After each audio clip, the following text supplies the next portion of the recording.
السلام علیکم۔ اللہ رب العزت نے ہماری زندگیوں کو بہت آسان اور پرسکون اور خوشیوں سے بھرا ہوا بنایا، لیکن ہم نے اپنی زندگیوں کو مشکل بھرا، کمپلیکیٹڈ اور ٹینشن سے بھرا ہوا بنا دیا۔ یہ ساری تکلیفوں، مصیبتوں کی جڑ ہم خود ہیں۔ ہم نے ہی اپنی زندگیوں کو تباہ کر دیا ہے۔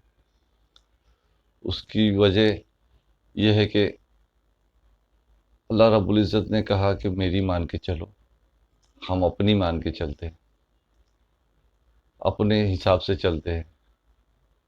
اللہ رب العزت جس نے کائنات بنایا، ہم سب کو بنایا، ہماری زندگیوں کو بنایا، وہ جیسا جیسے بتا رہے ہم ٹھیک اس کے مخالف کام کرتے ہیں، اس کے الٹ کام کرتے ہیں۔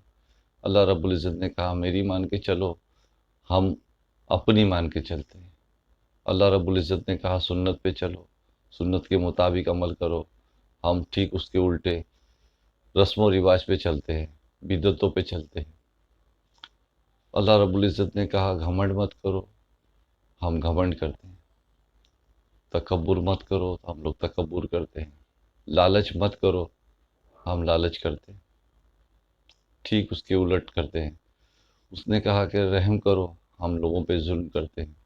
اس نے کہا لوگوں کو معاف کر دو، ہم لوگوں کو معاف نہیں کرتے، بدلہ لیتے ہیں۔ اس نے کہا محبت کرو، لوگوں سے محبت کرو، ہم لوگ لوگوں سے نفرت کرتے ہیں اور نفرت بانٹتے ہیں۔ اس نے کہا لوگوں کی مدد کرو، ہم کبھی مدد کا سوچتے بھی نہیں۔ اس نے کہا کہ میرے دین پہ چلو، ہم دنیا کے حساب سے چلتے ہیں۔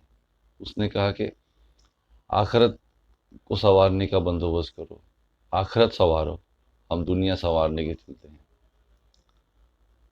اللہ رب العزت نے کہا مکمل اور کامل انسان محمد صلی اللہ علیہ وسلم ہے، وہی تمہارے آئیڈیل ہے۔ ہم ہیرو ہیروئن کو آئیڈیل بنا کے چلتے ہیں، ان کے پیچھے چلتے ہیں، ان کے نقش قدم پہ چلتے ہیں، جبکہ اللہ تعالیٰ فرماتے ہیں کہ مکمل اور کامل اور اتباع کے لائق، فالو کرنے کے لائق نبی کریم صلی اللہ علیہ وسلم ہیں۔ لیکن ہم لوگ کہاں جا رہے ہیں؟ ہم کس کو فالو کرتے ہیں؟ ہیرو ہیروئن کو۔ اور اللہ رب العزت نے کہا شرم اور حیا قائم کرو، شرم و حیا رکھو، لیکن ہم لوگ بے حیائی کے سارے کام کرتے ہیں۔ تلاوت کرنے کا ہم لوگ گانے گاتے ہیں، تلاوت سننے کی بجائے گانے سنتے ہیں۔ لوگوں کے دکھ بانٹنے کا ہم لوگوں کو دکھ دیتے ہیں۔ تو یہ ساری چیزیں پلٹ کے ہمارے پاس آتی ہیں اور ہمارے دکھوں کا کارن بنتی ہیں۔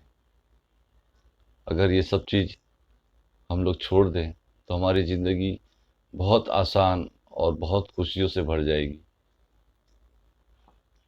یہ زندگی ہماری جنت بن جائے گی، اور انشاءاللہ آخرت میں بھی تو اللہ تعالیٰ جنت نصیب کریں گے ہم کو، انشاءاللہ تعالیٰ۔